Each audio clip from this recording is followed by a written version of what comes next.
اے تمام جہانوں کے مالک، دنیا سے رخصت ہوتے وقت ہماری زبان اور دل اس بات کی شہادت دے رہے ہوں، اشہد ان لا الہ الا اللہ وحدہ لا شریک لہ واشہد ان محمدا عبدہ ورسولہ۔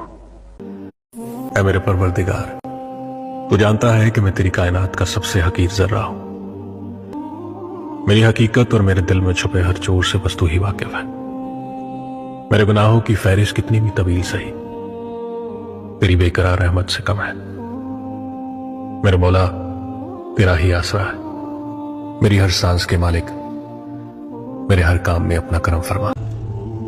مجھے شکر نہ کرنے والوں میں شامل نہ فرمانا، مجھے شکر بجا لانے والوں میں شامل کرنا یا رب۔ یہ جان تیری امانت ہے، ہمیں کسی حال میں تنہا مت چھوڑنا یا رب، آمین۔